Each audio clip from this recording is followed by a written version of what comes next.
they walk through. It's not even the weirdest part, his straight hair turns curly right before their very eyes. Samoon settles into bed and places his hand over his chest where the spirit orb entered.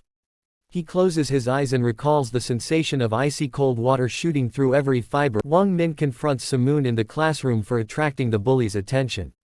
He's constantly afraid of getting beaten up, but what scares him more is that they'll do the same to Samoon. Hurt that his friend had to go through Samoon. She orders Samoon to follow her and they hop into a taxi where she shows him that she also has black dots. But suddenly, he feels his new strength. However, that doesn't stop the group of bullies punching him repeatedly until he falls unconscious. And then, the Noodle Cafe gang arrive to save the day. Hana grabs Samoon and carries him out. She threatens to kill the main bully. Gotak does not accept the bullies' apologies and breaks their arms and then erases their memories, so they don't remember what happened.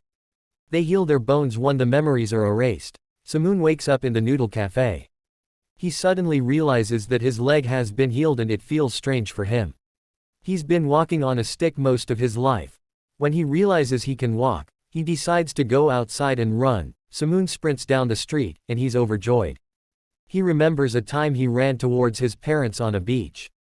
Afterwards, he opens up to the Noodle gang about the death of his parents.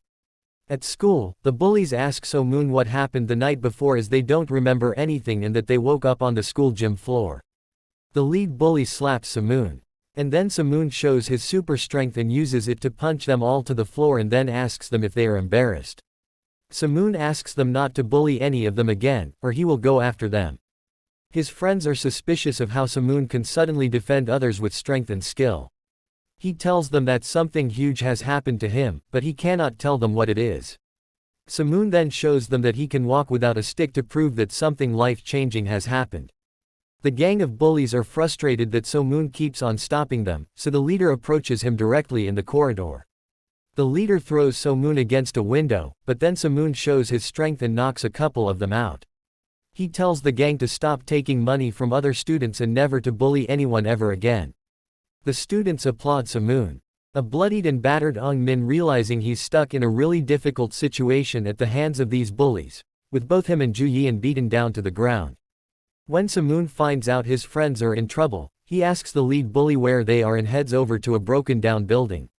The bullies threaten to kill and bury them all. Samoon loses his temper as the territory suddenly forms around him.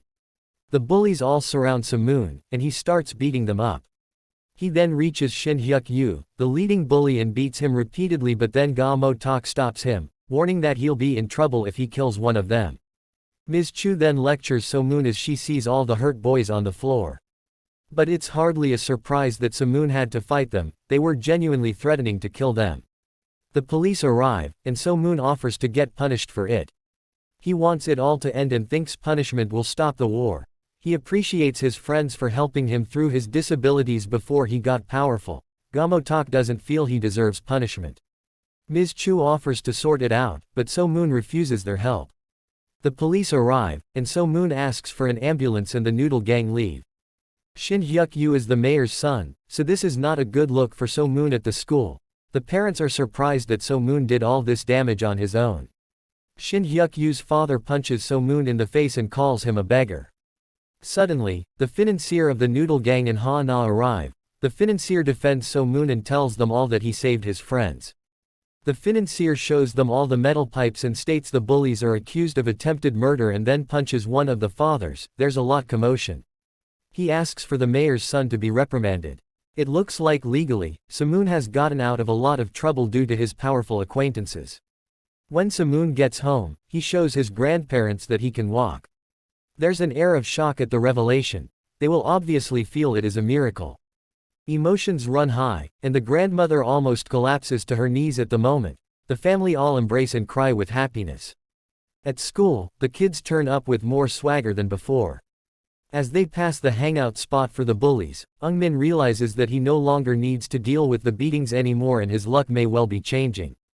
Samoon tells them to stop crying as they march off to class.